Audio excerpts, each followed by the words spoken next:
Amahoro cane, nibaze ko mumerewe neza, jewe ubwanje ni sawa. Amajambo yoba akunzwe kuvuga muri kino gihe. Ijambo ryuko ifaranga ryacu ryataye agaciro, ryoba riza mu ya mbere. Uno musi rero ndaje kugira tuyage ivyerekeye dévaluation. Muri make bavuga dévaluation iyo ifaranga ryacu riba ryataye agaciro ufatiye ku ifaranga mvamakungu, $1 canke €1. Abenshi barakunze kuvyitiranya na depreciation.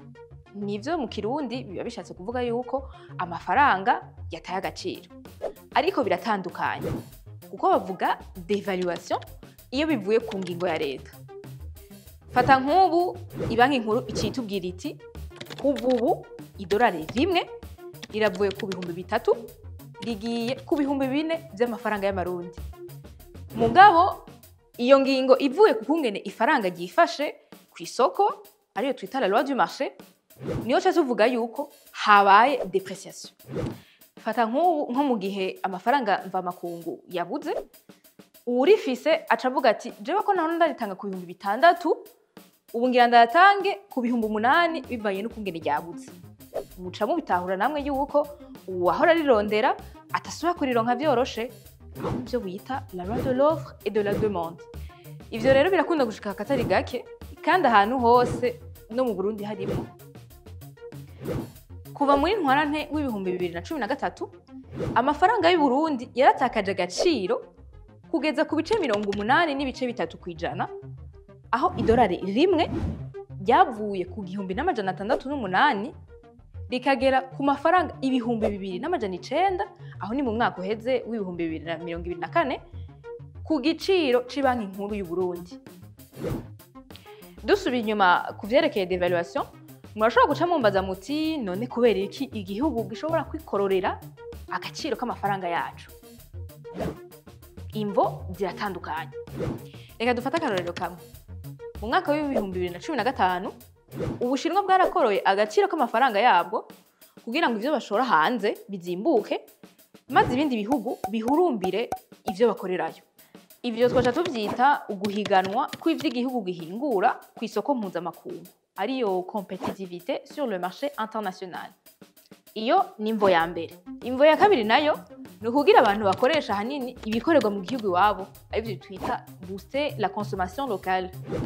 Kurya idolari riduze, ivyo dushora hanze bica bizimbuka ku bafise amafaranga y'agaciro, niko ivyo dusuma dukuye hanze navyo bica bizimba, bigatuma hakoreshwa ibikorerwa hagati mu gihugu nyene.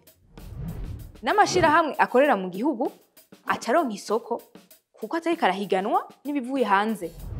Imvo ya gatatu nayo ni ugusahiza ikigega ca leta. Aha ntitugira tuhatebeko gose. Nababwiye yuko ivyo dukura hanze bica bizimba. Mukaba muzi yuko navyo biriho ikori. Iyo ikori ryiyongeye mu kigega ca leta, muca muvyumva namwe ko bica biba sawa cane. Aha nkumvise ibi ashobora guca ambaza ati none ni kubera iki tutokorora amafaranga yacu nyimba bifasha ivyo vyose? Ubwavyo ntivyari bibi, ariko bivaye n'ukungene ubutunzi bwifashe mu gihugu ntivyama bikunda. Icambere twovuga ni nk'ubu igihugu kidafise umwimbu ukwiye canke kidafise ivyo gishora hanze, gisanga kiriko kirahahombera. Ica kabiri twovuga ni mu gihe ibisumirwa hanze ari bidashobora gukorerwa mu gihugu. Aho mu Burundi twovuga nk'imiti, igitoro n'ibindi. Aho muca mubitahura yuko nta bundi buhinga atari ukuja kubisumira hanze. Ica gatatu ni nk'ubu umwimbu uri mu gihugu udashoboye gukwira bari muri ico, ibibura bitegerezwa gusumirwa hanze. Kira noneho umuhinga mu vy'ubutunzi niwe yabikoze kw'icigwa. Arerekana yuko ikibazo c'agaciro k'ifaranga ry'u Burundi ntigihagaze kuri taux de change. Guco kurikorora canke kuriduza agaciro gusa dusanga atakunguko kenshi turiko turabitoramo. Kubwiwe rero umuti ni ugutunganya neza ubutunzi bw'igihugu. Hama nibaze yuko twatahuranye yuko abavuga dévaluation baba bashatse kuvuga depreciation.